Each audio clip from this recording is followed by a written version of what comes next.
Mid cap category में अभी के समय टोटल 26 फंड्स अवेलेबल हैं, जिनमें कि आज हम 3 रेपुटेड फंड हाउसेस के फंड्स को आपस में कंपेयर करेंगे और ये जानने का प्रयास करेंगे कि इनमें से कौन सा मिड कैप फंड सबसे बेस्ट है।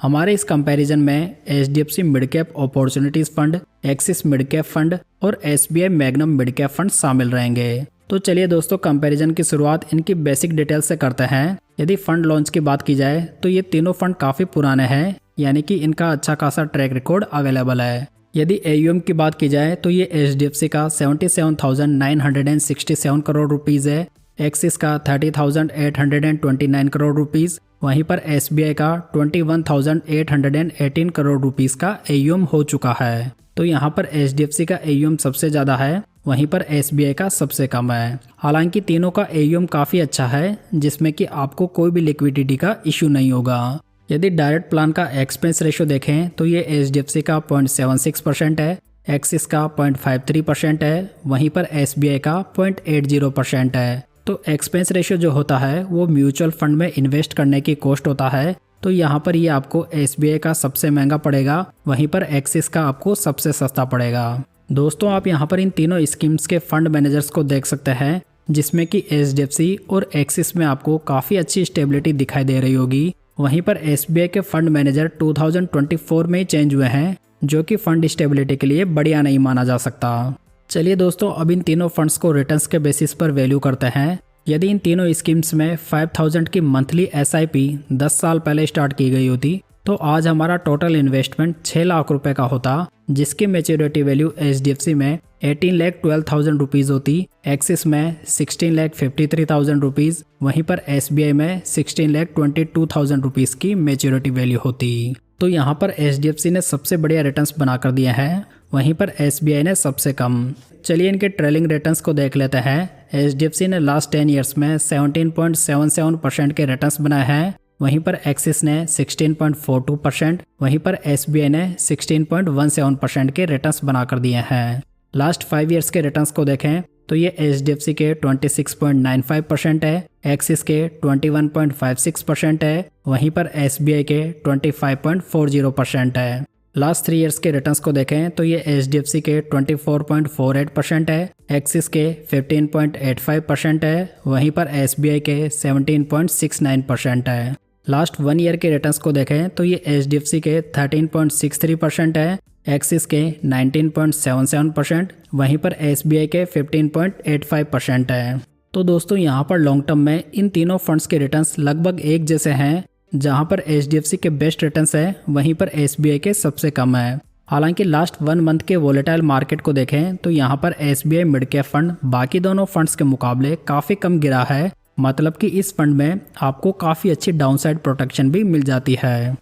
चलिए दोस्तों, अब इन तीनों फंड्स को रिस्क रेशियोज के बेसिस पर वैल्यू करते हैं। यदि अल्फा की बात करें तो ये HDFC का 5.18% है, एक्सिस का नेगेटिव में 1.88% है, वहीं पर SBI का 0.94 है। दोस्तों, अल्फा रेशियो ये बताता है कि फंड अपने बेंचमार्क इंडेक्स से कितने ज़्यादा रिटर्न्स बनाकर दे रहा है। तो यहाँ पर HDFC का अल्फा पूरी कैटेगरी का सेकंड बेस्ट अल्फा है, वहीं पर एक्सिस तो अपने बेंचमार्क से कम रिटर्न्स बनाकर दे रहा है।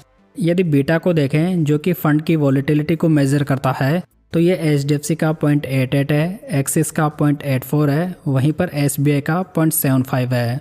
तो दोस्तों, यहाँ पर बीटा रेशियो तीनों फंड्स का कैटेगरी एवरेज से कम है, यानी कि ये तीनों फंड्स कैटेगरी में कम वोलेटाइल फंड्स हैं। हालांकि SBI का फंड कैटेगरी का सबसे लोएस्ट वोलेटाइल फंड है। यदि शार्प रेशियो की बात करें तो ये HDFC का 1.22 है, एक्सिस का 0.68 है, वहीं पर SBI का 0.89 है। दोस्तों, शार्प रेशियो हमें ये बताता है कि फंड कितने रिस्क फ्री रिटर्न्स बनाकर दे रहा है। तो यहाँ पर HDFC मिड कैप फंड पूरी कैटेगरी में बेस्ट रिस्क फ्री रिटर्न्स बनाकर दे रहा है, जबकि एक्सिस का शार्प रेशियो कैटेगरी एवरेज से भी कम है। तो कुल मिलाकर यहाँ पर HDFC के रिस्क रेशियोज काफ़ी बेस्ट हैं, जिसके आसपास दोनों फंड्स के रिस्क रेशियोज बिल्कुल भी नहीं है। हालांकि SBI का फंड कैटेगरी का लोएस्ट वोलेटाइल फंड जरूर है। अगर इन तीनों फंड्स को पोर्टफोलियो के बेसिस पर रिव्यू करें और नंबर ऑफ स्टॉक्स की बात करें तो HDFC में ये 76 है, एक्सिस में 97 है, वहीं पर SBI में 62 है। अगर करंट PE की बात करें तो HDFC का PE 25.08 है, एक्सिस का 46.09 है, वहीं पर SBI का 40.61 है। तो दोस्तों यहाँ पर HDFC का पी सबसे कम है, जो कि हमें ये बता रहा है कि इसका वैल्यूएशन अभी सबसे कम है। वहीं पर एक्सिस का वैल्यूएशन सबसे ज़्यादा है। यदि प्रेजेंट कैश होल्डिंग को देखें तो ये HDFC की 9.48% है, एक्सिस की 1.15% है। हालांकि एक्सिस ने 7.41% डेब्ट फंड्स में भी इन्वेस्ट किया हुआ है, वहीं पर SBI का 4.64% है। तो दोस्तों यहाँ पर HDFC ने काफ़ी अच्छा पैसा कैश में होल्ड किया हुआ है, बावजूद ये फंड सबसे बढ़िया रिटर्न्स भी बना कर दे रहा है। दोस्तों आप यहाँ पर इन तीनों फंड्स का एसेट एलोकेशन देख सकते हैं। तो यहाँ पर HDFC और SBI ने अच्छा खासा एक्सपोजर स्मॉल कैप कंपनीज में भी लिया हुआ है। वहीं पर एक्सिस मिड कैप फंड अभी बहुत ही सेफ प्ले कर रहा है, जहाँ पर वो लार्ज कैप स्टॉक्स पर अधिक फोकस कर रहा है। साथ ही आप यहाँ पर इन तीनों फंड्स का सेक्टर वाइज एलोकेशन चेक कर सकते हैं, जिसमें कि तीनों फंड्स ने किसी भी एक सेक्टर में मोर देन 20% का एक्सपोजर नहीं लिया हुआ है, जो कि रिस्क मैनेजमेंट के हिसाब से बढ़िया माना जा सकता है। अगर टर्नओवर रेशियो की बात करें तो ये HDFC का 17.48% है, एक्सिस का 42% है, वहीं पर SBI का 33% है।